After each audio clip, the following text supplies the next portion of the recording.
Estimados irmãos, Shalom. Sejam bem-vindos a mais uma aula de ministração da palavra. Hoje temos como proposta tema Jó, o sofredor que é honesto com Deus.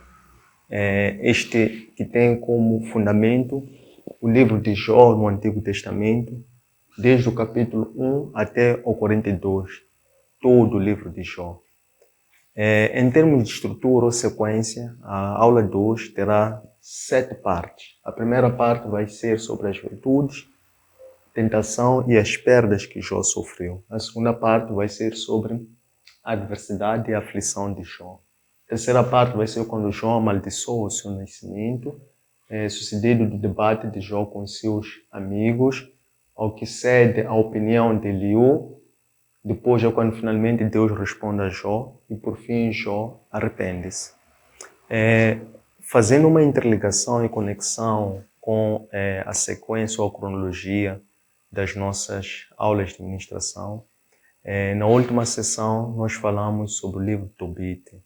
No livro de Tobit nós aqui trouxemos a forma como o plano do Senhor veio para juntar dois propósitos que o Senhor tinha ao enviar o anjo Rafael, para que este viesse curar ou sarar, por um lado, a aflição de Tobit, pela cegueira que lhe era cometida, e por outro lado, pela acusação que Sara estava a sofrer por intermédio dos servos de seus pais, acusando-a de ela ter morto os seus 7 maridos. Em ambos os casos, quer Tobit, quer Sara, eles, na sua angústia, eles pediram que o Senhor tirasse-os a própria vida. Então, é um pouco disto também, em termos de paralelo, que vamos encontrar em algum momento o Jó a amaldiçoar o seu nascimento. Em termos de enquadramento, este livro faz parte da sequência dos livros sapienciais, ou livros de sabedoria. Então, vamos propriamente para aquilo que interessa. Vamos nos mergulhar nas Escrituras. Então, no que concerne a virtude, tentação e perdas de Jó, vou primeiro salientar quais são as virtudes que Jó tinha. Depois vamos ver quais são as tentações ou as provações que Jó passou. Para depois vermos então quais foram as perdas que Jó enfrentou em resultado dessas provações ou tentações que lhe foram cometidas. Isso na primeira parte. Então, como tal, Jó era natural de uma zona chamada Uz. Uz, que ficava a leste da tribo de Judá. Não se sabe quem foi o autor do livro de Jó, nem se esta é uma história fictícia ou não. Entretanto, adivinha-se que, em função dos depoimentos e da caracterização ou descrição do contexto de Jó, alguns autores ou alguns pensadores, alguns teólogos, entendem que Jó faz parte da linhagem patriarcal, isto é, que o livro de Jó foi escrito ou que aquilo sucedeu-se nos anos 2000 a.C. Então, há fortes evidências que mostram isso. Primeiro, é a riqueza que Jó tinha. Ele tinha uma riqueza muito potentosa em termos de gado, em termos de número de servos e de escravos. E por aí entende-se que ele estava numa zona que era propícia à atividade agrícola. O segundo fato que mostra que Jó remota do tempo patriarcal é o fato dele ser um sacerdote, porque ele pessoalmente oferecia holocaustos, tal como Abraão fazia para os seus filhos, para a sua família. E o terceiro fato que também demonstra que isto remota ao período patriarcal é o fato de Jó ser um homem piedoso. Então, voltando para as suas virtudes, é que ele era um homem descrito na própria palavra, na própria escritura, como um homem justo. Um homem justo ou um homem que praticava a verdade. Para além disso, a segunda virtude que o Jó tinha é que ele era um homem digno. A sua dignidade aqui prescrevia pelo fato de ele ser uma pessoa sincera e também uma pessoa que era comprometida com a verdade. O terceiro perfil de Jó é que ele era um homem temente a Deus. Isto é, ele buscava seguir os preceitos na lei judaica ou na lei mosaica. E nós sabemos que o livro de Provérbios, os livros de sabedoria defendem que a obediência ao Senhor, a obediência à palavra é o princípio da sabedoria. E o quarto perfil do Jó é que ele desviava-se do mal. Então, era assim que Jó tinha 10 filhos, 7 rapazes, 3 raparigas. Ele tinha muita riqueza em termos de contagem, em termos de patrimônio. E o patrimônio naquela zona, porque ele estava numa zona agrícola, era constituído por cabeça, gado, tinha camelos, tinha gado, tinha ovelha. Portanto, ele tinha muito patrimônio. Em uma quantidade que lhe fazia ou lhe tornava o homem mais rico de todo o Oriente. É assim que era Jó considerado. Não obstante isso, os seus filhos, eles eram unidos, tal força que eles quase todos os dias estavam juntos. Mas a convivência deles era de passarem ou fazerem banquetes ou fazerem festas. Um dia na casa de um, outro dia na casa do outro, assim sucessivamente. Por causa desta postura dos filhos de Jó, ele, o próprio Jó, era obrigado a, depois dos filhos fazerem as festas, ele convocava os filhos para ele purificar ou santificar os próprios filhos. E depois ele próprio acordava de madrugada para oferecer holocaustos pelos próprios filhos. Porque ele ficava com receio que a ira do Senhor se inflamasse por causa do comportamento dos próprios filhos. Isso era a realidade de Jó. Depois disso acontecer, então, certa vez havia uma assembleia celestial em que Deus estava com os seus anjos. Nesse encontro, então, passa Satanás. E quando Satanás passa, Deus diz-lhe, de onde é que tu vens? Satanás disse, eu venho da terra. E ia dar uma vista de olhos pela terra. Então Deus diz ao Satanás, visto o meu servo Jó, homem íntegro, homem justo, temente a Deus e que se desvia do mal. Então Satanás responde, tu ainda não conheces o Jó. Ele por acaso faz isso pela sua integridade ou porque ele faz isso pelo poder que é as bênçãos que o Senhor lhe consumou. O Senhor pôs um cordão à volta dele, tal força que não é possível ele tocar a ele, a esposa, os filhos, nem os bens. Mas experimenta tirar os bens dele, que ele vai te amaldiçoar. Então Deus, quando ouve isso, diz tudo bem. Então, se tu achas isso, podes ter ou podes tocar todos os bens do Jó, mas não lhe toques a saúde. Então, de seguida, Satanás manda para Jó uma grande desgraça. Portanto, como vê aqui, a tentação ou a provação foi movida pelo Satanás, que nesta altura, nesta ocasião, estava a querer pôr Deus contra o homem. O mesmo Satanás que no jardim do Éden pôs o homem contra Deus. Apareceu agora, no caso de Jó, a querer pôr Deus contra o homem.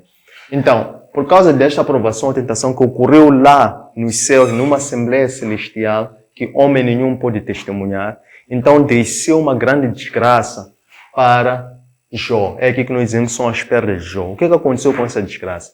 Veio um grande terremoto que acabou por passar a fio de espada todo o rebanho que Jó tinha.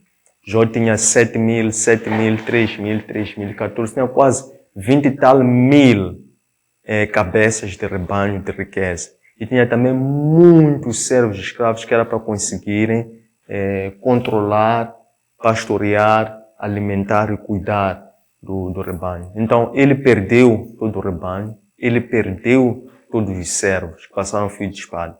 Então, está Jó parado quando aparece um dos seus servos a correr e diz que nós estávamos ali, de repente veio uma grande fúria, terror, um holocausto, acabou por consumir tudo. Quando esse estava a falar, veio o segundo também a correr, a dizer que veio uma grande desgraça, que acabou por destruir tudo. Só eu é que escapei, por isso que estou aqui, virei aqui contar. Quando esse está a falar, vem o terceiro também a correr, diz a mesma coisa.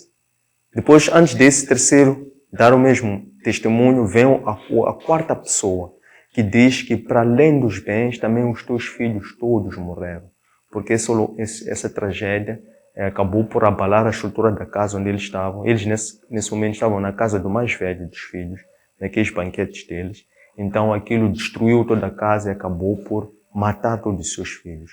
Quando Jó ouviu isso, ele ficou profundamente triste. Ele rasgou as suas vestes e ele prostrou-se pelo chão e começou a adorar a Deus, dizendo: não saí do ventre da minha mãe, não voltarei para o ventre da minha mãe. Com tudo isto que me aconteceu, eu sou tão somente grato a Deus. Depois disso ter acontecido, como se isso não fosse suficiente, já estamos a entrar aqui para a adversidade e a aflição de Jó. É que como se isso não bastasse, depois houve uma outra Assembleia Celestial. Deus, anjos. Passa Satã. Então Deus volta a provocar Satã. Reparem que a primeira vez não foi Satã que começou. Foi o próprio Deus que começou. Porque Deus é que perguntou a Satã: de onde é que tu vens? Não foi Satã que disse: eu venho de lá. Deus é que perguntou. A segunda vez Deus perguntou. Estava numa Assembleia com os anjos. Pergunta a Satã novamente: de onde é que tu vens? Satã disse: venho da terra e a sondar. Então Deus volta a dizer: visto o meu servo Jó, homem íntegro, justo, temente a Deus e que se desvia do mal, veja que tu tocaste as coisas dele, mas ele ainda se mantém íntegro. Então Satã diz: não, ele ainda está íntegro, porque tu ainda não lhe tocaste os ossos ou a pele. Experimenta tu lhe tocar os ossos ou a pele, que ele hoje vai te amaldiçoar. Então Deus diz: tudo bem.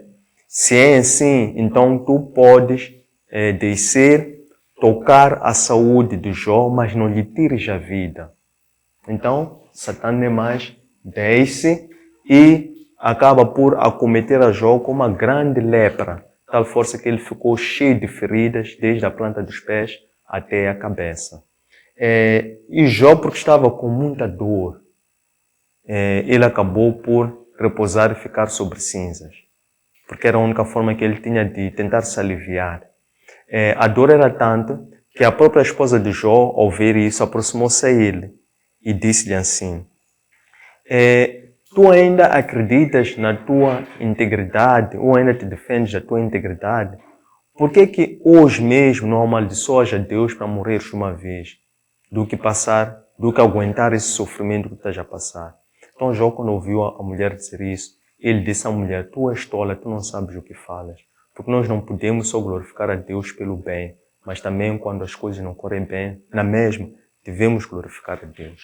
Então, Jó, no auge da sua aflição, é quando saem 3 amigos de Jó, de regiões distintas. Esses amigos de Jó também eram pessoas honradas, eram pessoas com posses, eram pessoas com condições, mais ou menos pessoas da categoria do próprio Jó. Então eles ouviram falar do grande sofrimento, do abalo, da tragédia que Jó teve. Então eles saíram cada um da sua terra para irem consolar a Jó. Então eles partiram, foram até a zona de Jó, que é Uz. Eles chegados lá, de longe, eles, quando viram Jó, não lhe reconheceram pelo estado em que eles se encontraram. Então eles ficaram muito tristes. É assim que eles, quando chegaram, também sentaram-se no chão e não trocaram nenhuma palavra. Ficaram em silêncio durante 7 dias e 7 noites. Então, decorrido esses 7 dias e 7 noites, sem comunicação nenhuma, os 3 amigos de Jó foram para lhe visitar, para lhe consolar. Encontraram ele numa profunda tragédia. E eles ficaram também muito afetados por empatia, ficaram também muito abalados e abatidos, que eles também acabaram por sentar-se no chão e ficarem tão somente. Então, eles foram assolados por um grande silêncio, tal força que nem Jó conseguiu dizer-lhes palavra alguma, nem os amigos conseguiram lhe dizer palavra alguma durante os primeiros 7 dias. 7 dias e 7 noites. Decorrido esses 7 dias e 7 noites, então Jó começou a falar. Quando Jó começa a falar, as suas primeiras palavras foram para, diferentemente da sua postura até aqui, antes dos amigos chegarem, é que Jó defendia que ele era inocente. Ele defendia a sua integridade, defendia a sua justiça. E ele, de forma alguma, recusava-se a amaldiçoar a Deus. Pelo contrário, ele glorificava a Deus igualmente por aquela situação que estava ocorrendo. Mas depois os amigos chegaram, depois daqueles 7 dias de silêncio, Jó, quando começa a falar, ele começou a amaldiçoar, não a Deus, mas a amaldiçoar o seu nascimento, dizendo que valeria a pena eu não ter nascido. Por que eu tive que nascer para ter que viver esse todo sofrimento? Então, valeria a pena eu não ter nascido. Depois de Jó ter dito isso, do capítulo 3, uma alegoria em que ele retrata todo o seu sofrimento, amaldiçoando o seu nascimento de diferentes formas. Então, a partir do capítulo 4 até o 31, começa um debate entre o Jó e os seus 3 amigos. Em que é que consistiu esse debate? Este debate entre Jó e os seus 3 amigos foi em torno da tradição judaica no que concerne à retribuição. Se nós olharmos para o livro de Deuteronômio, capítulo 28, lá atesta quais são as graves consequências que o homem sofre quando se desvia de Deus e quais são as bênçãos que lhe são cometidas quando ele anda nos caminhos de Deus. Então, os amigos de Jó, esses 3, eles vieram como se para defender a Deus e de alguma forma dizerem que Jó tinha alguma culpa por aquilo que ele estava acontecendo. Portanto, para os amigos dele, eles eram apegados à tradição judaica, segundo a qual a retribuição, que é bênção ou maldição, decorre também da pessoa andar nos caminhos ou desviar-se dos caminhos de Deus. E no meio deste discurso, deste debate entre Jó e os amigos, Jó respondia. Um amigo falava, Jó respondia. Outro amigo falava, Jó respondia. O terceiro amigo falou, Jó respondeu. Até que no fim deste debate entre Jó e os 3 amigos, surge um 4º amigo fora daquele grupo dos 3 amigos que se pronunciou, esse chamado Eliú. Então, Eliú trouxe uma abordagem diferente daquela abordagem que os 3 amigos defendiam sobre a tradição judaica na questão da retribuição. Então, Eliú diz-nos que não. Eventualmente, o que está a acontecer a Jó seja uma nova forma ou uma forma de sofrimento que leva à perfeição da fé. E como tal, na opinião de Eliú, o sofrimento é uma forma de ensinar, de aperfeiçoar a fé, pois o sofrimento é uma forma que Deus tem de educar ou de aperfeiçoar os seus servos. Então essa foi a opinião que Eliú trouxe e defendeu. Depois de Eliú ter dito isso, é de notar que também ao longo deste debate entre Jó e os 3 amigos, mesmo quando Eliú interviu, Jó, por sua vez, ele, em certo momento, ele começou a fazer muitas questões a Deus. Muitas questões. Mas ele, quando fazia aquelas questões, ele estava a provocar a Deus. Ele queria ver Deus a reagir, ele queria ver Deus a responder, ele queria ver Deus a falar, a dar resposta. Porque ele estava a defender a sua inocência. Ele ia dizer que eu sou inocente. Eu sou inocente. Os amigos iam dizer que não.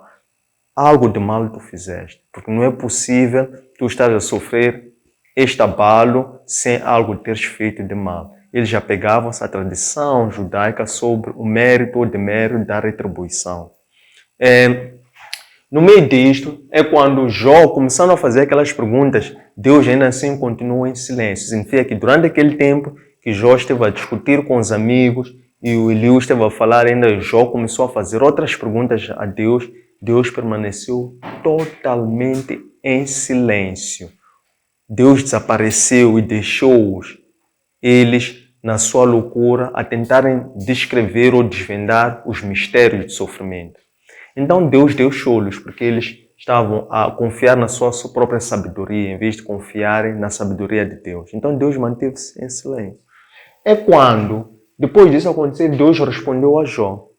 Quando Deus responde a Jó, Deus começou com uma grande questão para Jó, que foi: onde estavas tu onde estavas tu? Essa foi a principal questão que Deus fez e a principal é a primeira questão que Deus fez. Depois, de seguida, Deus, em vez de responder às perguntas que Jó fazia, Deus respondeu às perguntas dele fazendo outras perguntas a Jó. E Deus colocou em seguida 70 perguntas a Jó. 70 perguntas existenciais sobre onde é que tu estavas quando o mundo foi criado. Por acaso tu entendes a sabedoria que esteve por trás da constituição dos montes? Tu conheces quais são as profundezas dos mares? Começou a fazer muitas perguntas existenciais, 70 perguntas a Jó. Jó ficou em silêncio, porque foi quando Jó começou a se aperceber que ele tinha sido um pouco tolo, ao ponto de ter questionado a Deus. Então, quando Deus começa a fazer essas 70 perguntas a Jó, Jó verdadeiramente viu a Deus.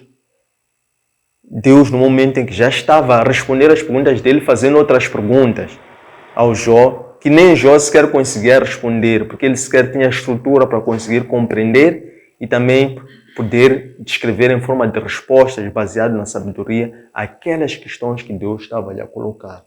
Então, depois de Deus esgotar as 70 perguntas, é quando Jó arrependeu-se. E Jó arrepende-se nos seguintes termos, dizendo que eu fui tolo, eu não sabia sequer o que estava a dizer. Eu estava a questionar a sua sabedoria, a sua grandiosidade, sem eu sequer compreender a minha pequenez. Então, é quando Jó arrependeu-se e pediu perdão ao Senhor. Quando Jó arrepende-se, reconhecendo os seus excessos, as suas falhas e tendo pedido perdão ao Senhor, o Senhor então, Jó, para além de ter dito isso, disse mais uma coisa muito curiosa. Jó disse, agora eu ouvi assim. Ok? Jó estava a dizer que ele até ali conhecia o poder de Deus, na base das bênçãos que ele tinha e da abundância que ele vivenciava. Mas ele ainda não conhecia Deus, não tinha visto a cara de Deus. A cara de Deus. Então, nesse momento é quando Jó diz, finalmente eu já te vi, eu já te conheço. Então, quando Jó diz isso, é quando Deus volta para aqueles 3 amigos e diz assim, vocês pecaram porque vocês não foram justos naquele debate que estavam a ter com Jó, diferentemente do meu servo Jó. Então, pelo fato de vocês terem pecado, para eu não vos fazer mal, para mal algum não vos acontecer, vocês têm que preparar holocaustos. Então, desses 7 carneiros, 7 vitelos para levarem e oferecerem holocausto. E que ele, por sua vez, haveria de suscitar para que Jó orasse pelos amigos, para que os amigos fossem perdoados. Então, é quando os 3 amigos obedecendo, levaram esse holocausto, apresentaram diante do Senhor. E, enquanto Jó orava pelos amigos, Deus atendeu a oração de Jó. E, tendo atendido a oração de Jó, é assim que Jó voltou a adquirir toda aquela bênção e prosperidade ao dobro. Quando Deus respondeu, em outras palavras, Jó, em vez de ter 7.000 camelos, teve 14.000 camelos. Em vez de ter 3.000 bezerros, teve 6.000 bezerros. Então, todas aquelas posses de bens que Jó teve, após ele ter sido justificado pelo deserto espiritual, ele acabou recuperando tudo em dobro. E também voltou a ter mais 10 filhos. 3 meninas, uma delas chamada Kessia, e 7 rapazes. E disse que as 3 filhas dele eram as mulheres mais formosas de todo o Oriente. Então, tendo isto se sucedido, os amigos, os vizinhos, os familiares de Jó, eles foram visitar novamente Jó. Já Jó, quando tinha recuperado. E eles foram banquetear com Jó, eles foram se alegrar e foram novamente como que comovê-lo por aquilo que já tinha se passado anteriormente, que Jó já tinha recuperado.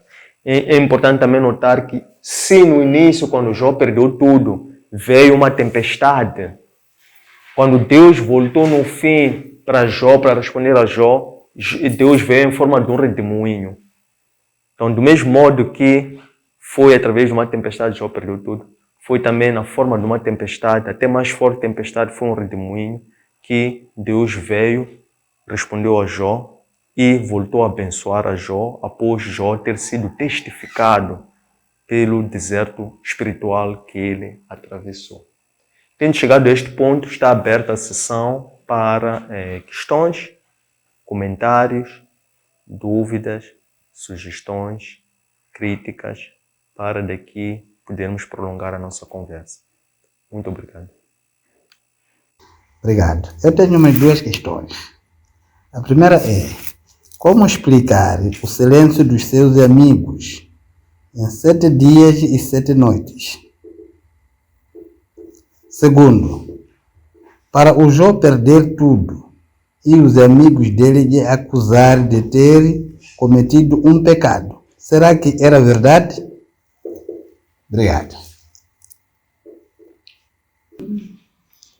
Obrigada pela palavra de hoje.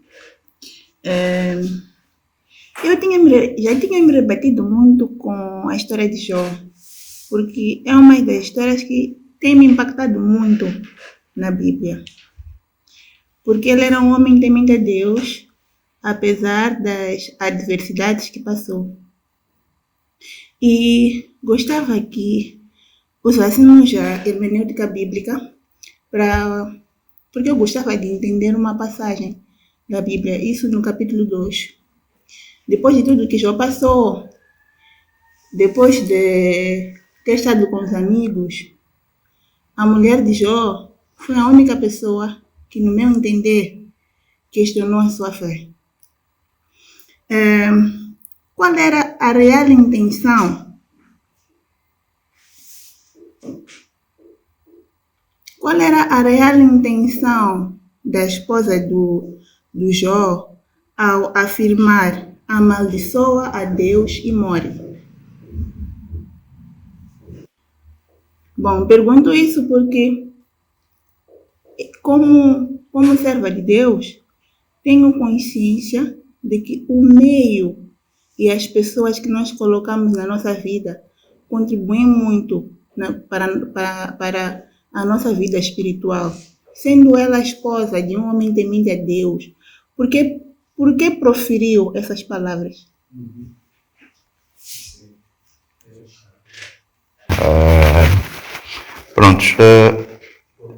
Eu gostaria de primeiro perceber de que forma Jó praticava a verdade, porque era uma das virtudes, uma das coisas que ele o fazia.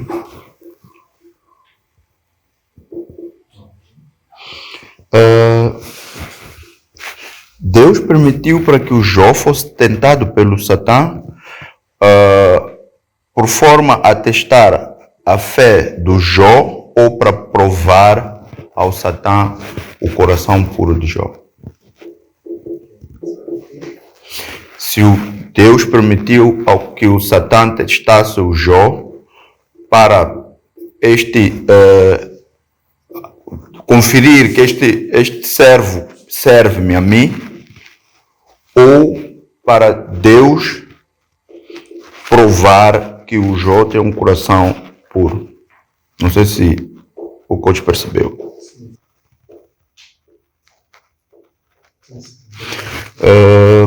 No ato de sofrimento de Jó, Deus teria o abandonado ou ainda era com ele?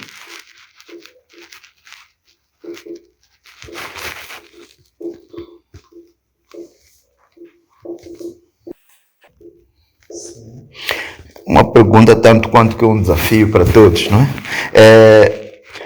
É assim, o Jó não amaldiçoou a Deus, mas amaldiçoou a sua nascença. Como é que amaldiçoar a nascença não é amaldiçoar a Deus se o nascimento é uma dádiva de Deus? Deus é que nos deu a vida toda.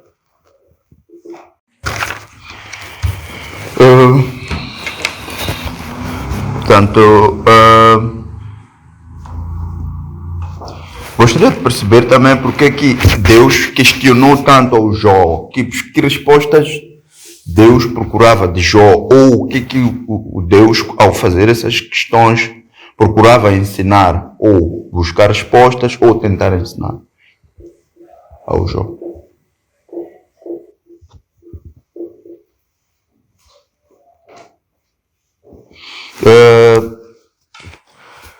Pronto, Jó, depois dessas questões, percebeu que ele teria questionado a Deus. O que eu queria perceber é Deus teria o punido por essa questão, por ele questionar a Deus. Digamos, para ele em algum momento permitir que o Satã fosse lá para...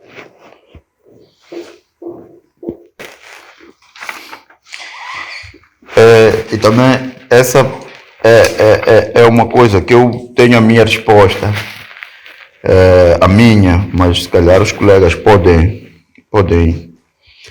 acrescentar, não quer demais. Eu pergunto, é uma resposta que eu tenho a minha resposta. Se calhar eu hoje só vou perguntar ao coach para saber a opinião do coach. Eu tenho a minha, que depois também posso gravar, não tem problema nenhum. Pronto,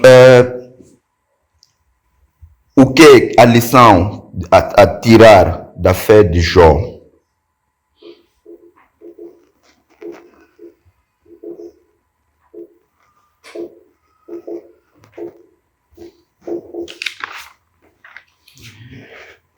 E a primeira questão de Deus para com Jó é muito interessante. Onde estavas tu? Portanto, queria perceber onde estavas tu. É por ele, é pelo conhecimento que ele tinha, ou é justamente por Deus estar feliz em voltar, estar em comunhão com Jó?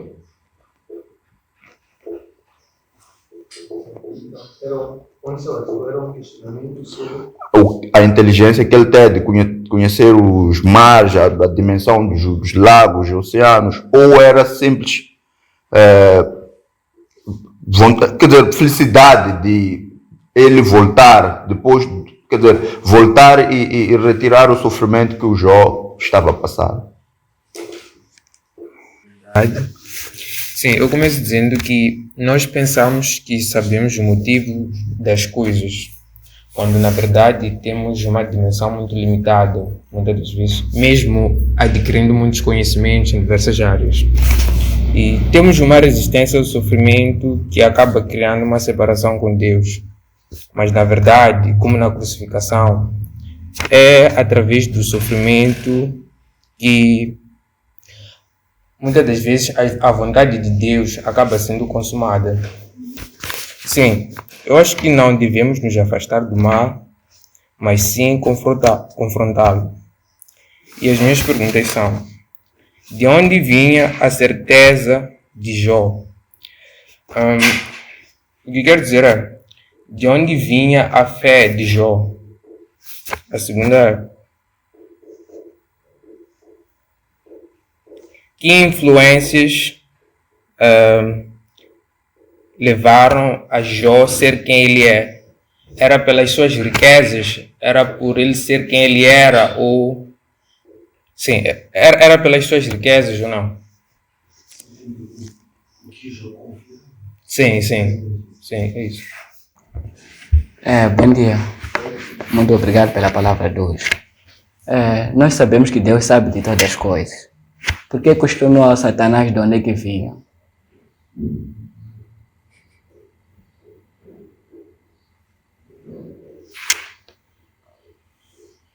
A segunda é: Deus sabia da lealdade do Jó. Sabia que Jó temia ao próprio Senhor Deus. Por que teve que o tentar 2 vezes?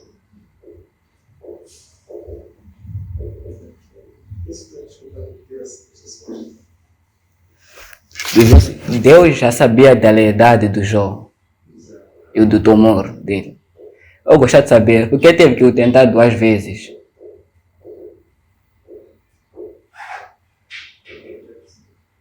E de seguida, por que teve que se massacrar os filhos?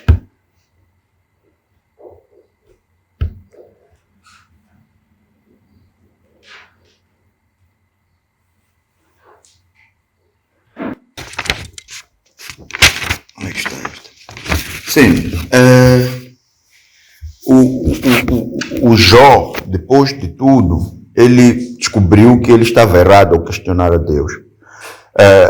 E este episódio, eu queria perceber se esse episódio dele questionar a Deus foi desde o início da sua fé ou questionou no seu sofrimento. Algo poderoso que eu tirei na leitura desse capítulo, do primeiro capítulo do livro de Jó, é que Satanás precisou da permissão de Deus para tocar na vida de Jó. Isso significa que Satanás está sob a autoridade de Deus. Isso também acontece nos dias de hoje. Queridos irmãos, obrigado por estas questões que foram colocadas em número de 20. Isto faz nos lembrar a graça do Senhor que superabundou o templo de Jerusalém quando Ezequias entendeu que deveria convocar sacerdotes e levitas para expressar aquilo que o seu coração revelava, dizendo que havia necessidade de se abrir a porta do templo, de se acender a luz do templo, para que ela pudesse iluminar a monarquia, iluminar o templo e iluminar a vida das pessoas. Depois, quando se reabre o templo, se restaurou o templo, se limpou o templo toda a imundície, começou-se a enviar cartas por todas as tribos, povos, a convocar-se, a convidarem para que todo o povo descesse para ir adorar a Deus em Jerusalém e que levassem ofertas espontâneas, fizessem ações de graça e levassem dízimo. Depois de 7 meses, Ezequias espantou-se com a quantidade de bens que encontrou ali no templo, em termos de ofertas, em termos de dízimo. Ele questionou o responsável pela logística. De onde é que isto vem? Então o responsável pela logística respondeu-lhe que isto é resultado das ofertas, ações de graças e dízimo. Esta é a superabundância da graça do Senhor nesta casa. Então Ezequias, tendo ouvido aquilo, instruiu para que se construísse um celeiro para conservar aqueles bens. Então esta quantidade de perguntas reflete esta superabundância do Senhor aqui nesta sala. Voltando às questões, a primeira, como explicar o silêncio de seus amigos em 7 dias e noites? O silêncio tem um poder muito profundo. O silêncio desvenda mistérios ocultos. Então, durante aqueles 7 dias e 7 noites que eles estiveram em silêncio, eles estavam a refletir, estavam a meditar, estavam a compreender o que estava a acontecer. Porque eles sequer, quando o homem vai para uma família para ir aconselhar, para ir lamentar por uma perda, é que Jó tinha muitos infortúnios. Era o sofrimento por causa da perda dos filhos, da perda dos bens, da sua própria saúde. Então eles chegaram, não tinham palavras sequer para expressar o que eles poderiam dizer. Então eles foram acometidos por um silêncio. O que por sua vez o Jó iria dizer a eles? Portanto, nem um nem o outro teve a iniciativa de começar sequer a dizer alguma coisa ou iniciar sequer uma conversa. Porque era tão grande o sofrimento que até os próprios amigos também estavam a sofrer juntamente com ele. Então é assim que eles ficaram em silêncio. A segunda questão, será que era a verdadeira acusação dos amigos de Jó, fundamentada na tradição da retribuição? A acusação dos amigos de Jó era fundamentada no entendimento que eles tinham, os amigos de Jó, baseado na tradição judaica. Isto está fundamentado mesmo no livro de Deuteronômio, capítulo 28, em que para eles o efeito de retribuição, que é a bênção ou a maldição que as pessoas atraem em função de andarem nos caminhos de Deus ou desviarem-se do caminho de Deus, tudo ocorre aqui na face da terra. Mas eles ainda não estavam muito apegados a esta lógica da tradição judaica sobre a retribuição, que eles não conseguiam ver muito além, nem compreender os planos de Deus, que são muito além dos planos do homem. E eles não compreendiam ainda sequer os mistérios, sobretudo o mistério do sofrimento. Na verdade, a grande questão que eles estavam ali a debater é por que aquilo estava a acontecer. E para eles era fácil que o sofrimento decorria do fato de Jó ter cometido alguma falha. Qual era a real intenção da esposa de Jó ao afirmar amaldiçoa a Deus e mora? O que acontece é que a esposa do Jó, ela pessoalmente estava a sofrer tanto quanto Jó sofria, porque ela dividia alguns sofrimentos com o próprio Jó. A perda dos próprios filhos, dos bens, e também ela ver o sofrimento do esposo, em que a sua saúde estava altamente afetada. Ele tinha uma doença muito grave, Jó. Então, ela disse a Jó, é preferível tu amaldiçoares a Deus e morreres de uma vez, porque ela estava confiante, tinha certeza absoluta que Jó haveria de morrer pela doença que tinha. Então, para encurtar o sofrimento, ela disse, amaldiçoa a Deus para morreres mais rápido, que é para não sofreres mais tempo. Era essa a ideia, a ideologia dela, a pretensão dela. Mas também há uma outra questão extremamente fundamental aqui, que é amaldiçoar a Deus. O que acontece é que quem começou com este engodo é uma façanha, é uma ratoeira. Quem começou com essa ratoeira nem foi Satã, foi o próprio Deus. Satã é que pensa que ele é que quis maquinar para pôr Deus contra o homem. Mas Deus, como sabe todas as coisas, foi o próprio Deus que Satã a passar chamou. De onde é que tu vens? Viste o meu servo Jó? Então Deus admitiu que isso acontecesse. E o que acontece é que o diabo, quando estava a lançar a ratoeira à isca, disse assim, o Jó, ele para ti é uma pessoa íntegra, justa, temente a Deus, que se desvia do mal por causa das bênçãos que tu lhe deste. Mas experimenta tu tocares os bens dele, que ele vai te amaldiçoar ainda hoje. Aconteceu a primeira vez, Jó manteve-se fiel a Deus. Aconteceu a segunda vez, Jó manteve-se fiel a Deus. Então o diabo não estava satisfeito. É quando mana já na boca da própria esposa dizer isso ao Jó. Mas Jó ainda assim foi justo diante da esposa. Jó perseverou até o fim. Sendo ela esposa, por que proferiu tais palavras? Porque é isso que eu estava a dizer. As palavras vieram, há um espírito que entrou nela, que foi o mesmo espírito de Satã que estava a movimentar, porque a todo custo eles queriam que Jó amaldiçoasse a Deus. De que forma Jó praticava a verdade? Jó era praticante da verdade quando se dizia que Jó era íntegro. Significa que ele era íntegro porque era uma pessoa inocente. Além dele ser íntegro, Jó era justo. Isto é, Jó andava no caminho da verdade. Além disso, Jó era temente a Deus, isto é, andava no caminho da sabedoria e também desviava-se do mal. A questão é, de que forma é que Jó praticava a verdade? Então, esta verdade do Jó era praticada sob diversas formas. É que ele era um homem reconhecido na sociedade como uma pessoa íntegra, porque ele praticava o bem, ele era um homem de família, cuidava com zelo da própria família e ele queria que os próprios filhos também temessem a Deus tanto quanto ele temia a Deus. É por isso que quando os filhos, cada dia que fizessem os banquetes, ele chamava os próprios filhos para purificar os filhos por causa daquela transgressão.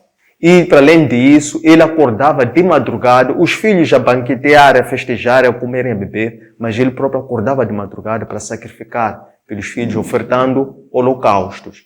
Por quê? Ele pensava que aquilo que eles faziam poderia atrair a ira de Deus. Então, ele antecipava-se a isso, praticando a justiça desta forma, ofertando sacrifícios sacrifícios de justiça, né? Na forma do holocausto. E também demarcando-se daquela atitude que não era mais correta dos próprios filhos. Mas chamava-os sempre à razão, porque chamava-os para os purificar. De que forma Jó praticava a verdade? É isso que nós respondemos. Deus permitiu que Satã tocasse Jó para provar a sua integridade ou para provar que ele tinha um coração reto ou puro.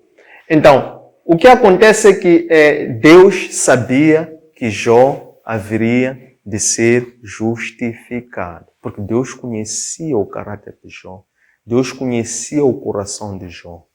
E Deus, quando disse ao Satã que toque nas coisas, depois disse, toque na saúde, mas sempre Deus disse, mas não lhe tires a vida. Porque Deus sabia que o Jó bastava ter fôlego, ele sempre haveria de adorar a Deus. E ele, se adorasse a Deus, passando aquele deserto espiritual, ele haveria de ser justificado. Deus sabia, ele tinha plena convicção, certeza absoluta sobre o caráter de Jó. Porque Deus conheceu Jó ainda nas entranhas da sua mãe. E chamou a ele ainda nessa altura, predestinou-lhe, depois justificou-lhe e glorificou-lhe.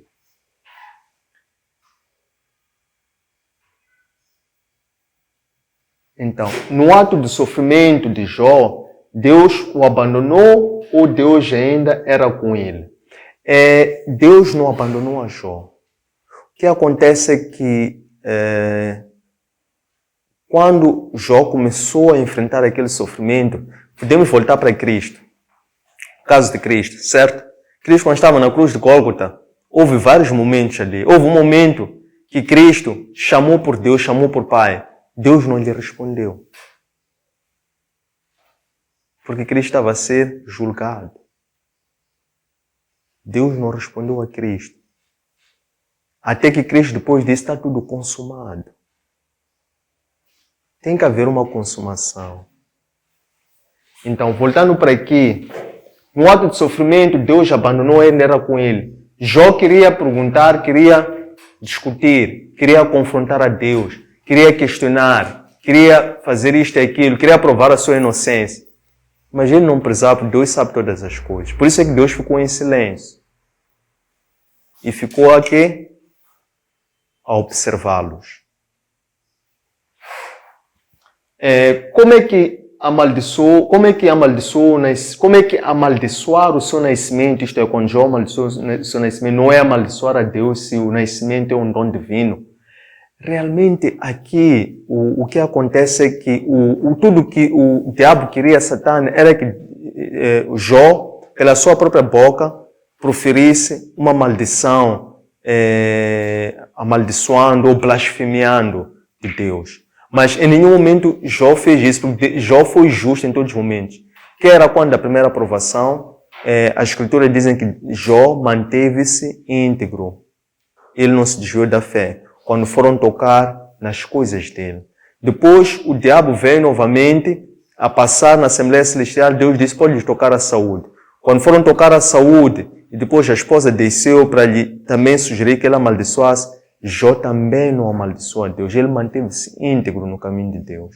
Por isso é que Deus na segunda vez disse que tu maquinaste que eu fizesse, permitisse que tu tocasses a Jó, e ainda assim ele manteve-se íntegro.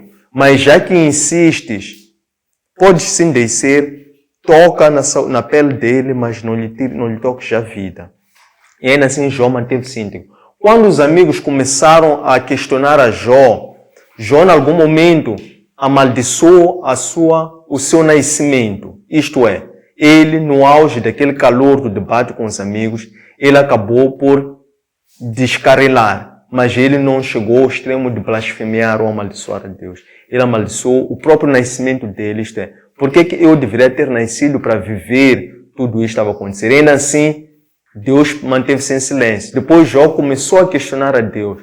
Deus manteve-se em silêncio. No fim, quando Jó reconhece as suas falhas, quando Eliú intervém e diz que este sofrimento é para levar ao pleno conhecimento de Deus, o sofrimento é para aperfeiçoar a fé, é quando Jó, reconhecendo a sua falha, a sua transgressão, é que ele arrepende-se. E quando ele arrepende-se, é que Deus apareceu para ele.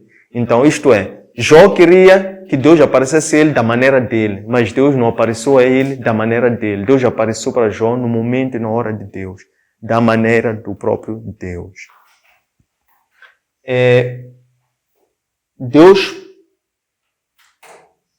Por que Deus questionou tanto a Jó ou ensinou a Jó?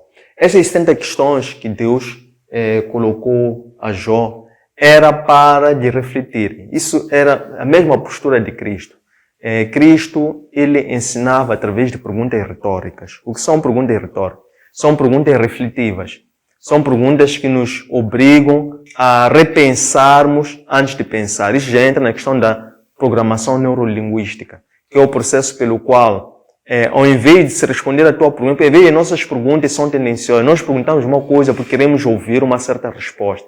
Mas Deus tem o seu plano, a sua forma de pensar e de ser. Então, Ele responde, às vezes, as nossas perguntas com outras perguntas, para nós repensarmos nas nossas perguntas e encontramos a resposta nas nossas perguntas. Então, essa é a forma mais didática que Deus e Cristo tinha de ensinar. É por isso que ele era um exímio ensinador, era um grande mestre. Ele ensinava com perguntas, contava parábolas. E essa é uma mestria, é uma pedagogia de ensino que está ao alcance de poucas pessoas. Então, é a forma sábia como Deus e o caso de Cristo sempre fizeram para ensinar as pessoas. Deus puniu Jó por ter questionado a Deus. Não, Deus não puniu, mas Deus ficou em silêncio. Aquele silêncio foi algo que maltratou, fustigou mais Jó, mas também lhe curou. Então Deus não puniu, ficou em silêncio. Puniu-lhe pelo silêncio. E foi este silêncio que permitiu, porque Deus sabia que Jó estava a passar por um deserto espiritual. Então, quero com isso, meus caros, dizer que o silêncio que Deus deu como resposta a Jó era, assim, um deserto espiritual. Jó tinha que atravessar o deserto sozinho. Tal como Elias atravessou o deserto por 40 dias, 40 noites até chegar ao Monte Horebe. Moisés levou 40 anos até chegar ao Monte Horebe. Moisés permaneceu 40 dias em cima no cume do Monte Sinai a escrever a lei. Então, há um deserto que toda pessoa tem que passar, tem que atravessar. Naquele momento, Deus está em silêncio. Por quê? É um momento de profunda transformação pela qual a pessoa passa. E também um momento de treinamento e ensinamento em que a pessoa bebe do ensinamento de Deus na base da própria vida. Aquilo que a pessoa sente na própria pele, isso se chama deserto espiritual. Então é o deserto espiritual que aperfeiçoa a fé. Torna a fé o quê? Madura. E torna a pessoa completa. Qual é a lição a tirar da fé de Jó? A lição a tirar da fé de Jó é realmente ele tornou a sua fé por ter aceito passar a atravessar o deserto espiritual sem amaldiçoar a Deus. Ele ficou com uma fé madura e completa. É na base disso que depois ele acabou por receber tudo em dobro quando foi justificado. Onde estavas tu? Era questionamento se Jó conhecia ou era com a finalidade para lhe retirar o sofrimento que Jó estava a enfrentar. A questão onde estavas tu é porque se do mesmo modo que Jó estava a questionar a sabedoria divina, então Deus começou pelo princípio, porque o próprio livro de Sabedoria, no livro de Eclesiastes, diz que desde a fundação do mundo, quando Deus chamou tudo à existência pela palavra, ali já estava Cristo, estava a própria sabedoria, a Trindade já estava naquele momento. Então é por isso que Deus perguntou a Jó, onde é que tu estavas? Por acaso tu estavas desde o momento da fundação do mundo? Bastou só essa pergunta, depois Deus colocou mais 70 perguntas à frente. De onde vinha a fé ou a certeza de Jó? A fé ou a certeza de Jó vinha porque ele já conhecia o mover de Deus pelo poder de Deus. Isto é, ele era um homem, era um homem sóbrio, temente, justo, desviava-se do mal e ele também, por conta disso, ele via a glória de Deus na sua vida. Então, é daí que vinha a fé de Deus. A certeza de Deus vinha, a certeza de Jó relativamente a Deus vinha porque ele via a glória de Deus. Faltava ele ver a face de Deus. Uma das 10 bem-aventuranças diz: bem-aventurados limpos de coração, porque esses conhecerão a sua face.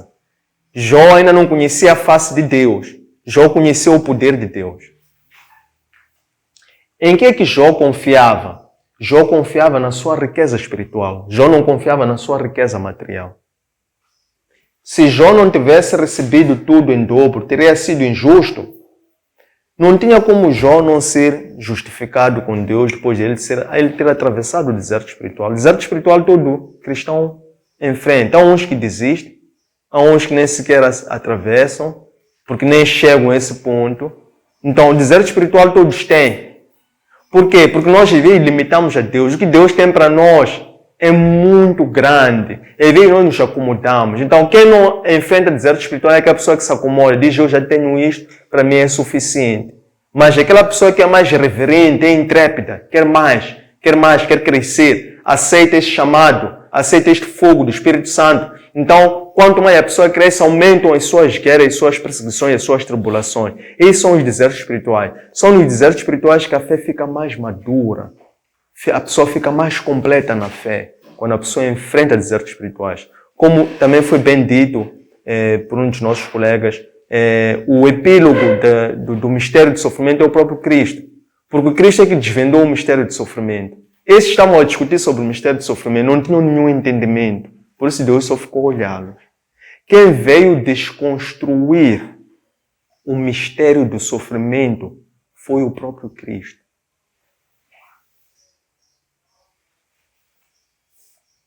Porque Deus questionou a Satã de onde ele vinha, se Deus sabe tudo? É precisamente aqui. Quem provocou isto não foi Satã, foi o próprio Deus. Deus, sabendo que Satã de onde vinha, ele começou com uma questão. Perguntou, onde estavas tu? Ele disse, vinha do mundo, estava a olhar, estava a observar.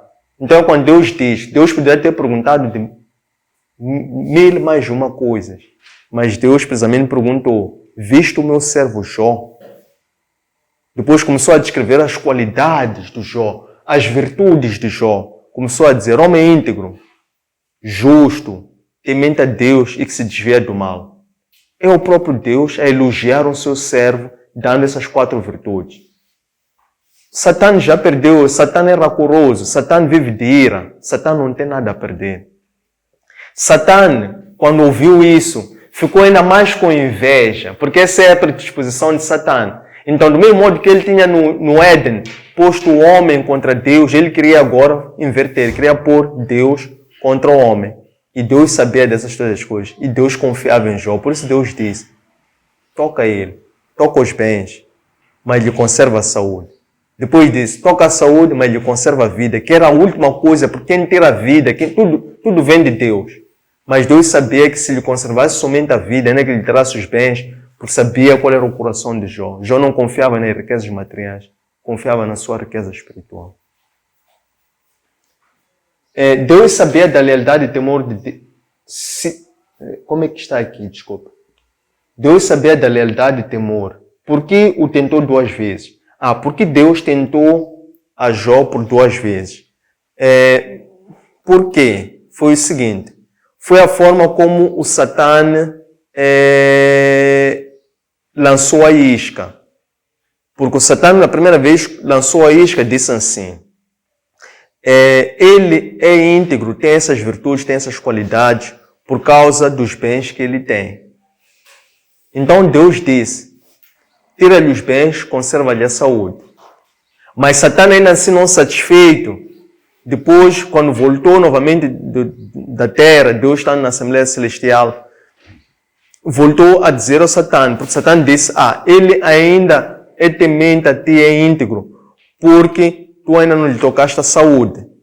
Então Deus disse, tu já lhe tocaste os bens, ele manteve-se íntegro. Mas se tu dizes isso, está bem. Podes ir tocar-lhe a saúde, mas não lhe tires a vida. Então, isto foi uma resposta da maquinação do próprio Satã, mas que esta maquinação nem foi do próprio Satã, foi do próprio Deus. Né? Foi do próprio Deus. Porque Deus sabe tudo e conhece todas as coisas e Ele conhece os corações de cada um.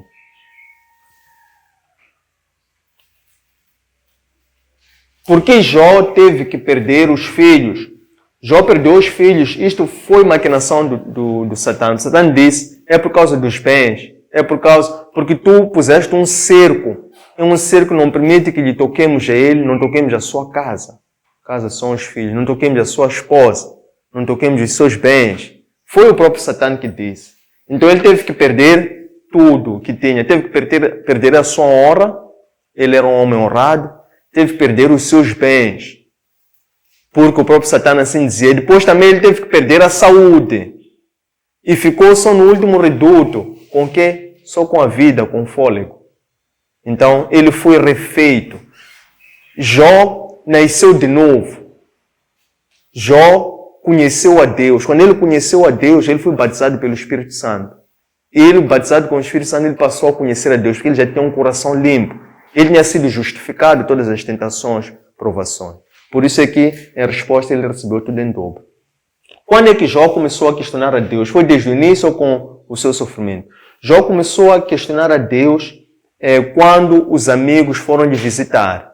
Então, quando os amigos foram lhe visitar, ele primeiro começou por amaldiçoar o seu nascimento. Foi quando Jó começou a falar, porque os primeiros 7 dias foi um silêncio total. Depois, ele começou a amaldiçoar o seu nascimento. Então, quando em seguida, começam a falar os seus 3 amigos. Começou o mais velho dos 3 a falar. Quando o primeiro dos 3 começou a falar, começou a acusar a Jó, a dizer que, a levar a teoria da tradição judaica sobre a retribuição. Então, foi a partir desse momento que Jó começou a questionar, porque Jó começou a defender a sua integridade, a dizer que ele era inocente. Veio o discurso do segundo amigo. É quando também vem com a mesma linha de pensamento sobre a teoria da retribuição na base da tradição judaica. É quando, a certo momento, Jó começa a questionar o próprio Deus, a colocar perguntas, porque Jó é como se ele estivesse a ser julgado pelos amigos. Então faltava um julgador, faltava um juiz, que era o próprio Deus. É quando Jó começa já a questionar a Deus, a perguntar a Deus, a chamar, a provocar a Deus. Ele queria respostas no modo dele, no momento dele, na hora dele. Mas foi precisamente nesse momento, por esta forma, que Deus manteve-se também em silêncio. Satã precisou da permissão de Deus para atacar a Jó. Ainda continua assim nos dias de hoje. Há algo que eu queria aqui transmitir, que eu acho que entendo que seja das partes mais principais, dos maiores takeaways que podemos ter sobre a história de Jó. Que é a seguinte. Jó, que era um homem de fé, que era um homem íntegro, que era um homem justo, que era um homem temente a Deus, que era um homem que desviava-se do mal, isso não havia dúvidas. Mas faltava uma coisa para Jó, para ele ter uma fé madura e ser um homem completo. O que faltava a Jó? Jó faltava o batismo pelo fogo. Para a pessoa ser batizada pelo fogo, tem que ter o Espírito Santo. Quando a pessoa tem o Espírito Santo, conhece a face de Deus e entende que o sofrimento é um trampolim para crescer. Quando a pessoa aceita o sofrimento, passa a sofrer com alegria. Cristo sofreu com alegria. Cristo nos ensinou a sofrer com alegria. Então faltava Jó para ficar completo na fé, para ele ficar um mestre da fé, para ele ter esta intimidade, ser um amigo de Deus, ser um íntimo, até o ponto de ver a cara de Deus. Quando ele disse, eu já vi a tua cara, foi quando ele aceitou que aquele sofrimento era para ele ser justificado. Porque ninguém cresce sem enfrentar o sofrimento e vencer o sofrimento. Cristo disse, eu venci a morte. Eu venci a morte. Ele aceitou o sofrimento, ele enfrentou o sofrimento, ele venceu o sofrimento e diz, nos propõe a qualquer um de nós. Quem quiser ir após ele, tem que carregar uma cruz. Quem quer ser cristão, tem que seguir a Cristo. E seguir a Cristo, caminho de Cristo, é caminho de sofrimento, porque o Evangelho remete a muito sofrimento. Mas quando a pessoa aprende a sofrer, passa a sofrer com alegria. E sabe, quanto mais vem sofrimento e tentações, tornas-te mais forte. Quanto mais vences, mais cresces, mais justificas e glorificas a Deus. Porque é por intermédio do teu sofrimento que as pessoas vão reconhecer a Deus olhando para ti. Tendo chegado a este ponto em que conseguimos correr as 20 questões, fechamos o serviço litúrgico de hoje, sugerindo que encontre estas lições na nossa plataforma Facebook, Antônio Sende _, oficial, YouTube, Antônio Sende _, LDA, e no nosso aplicativo Elo App. Um abraço de luz e até breve.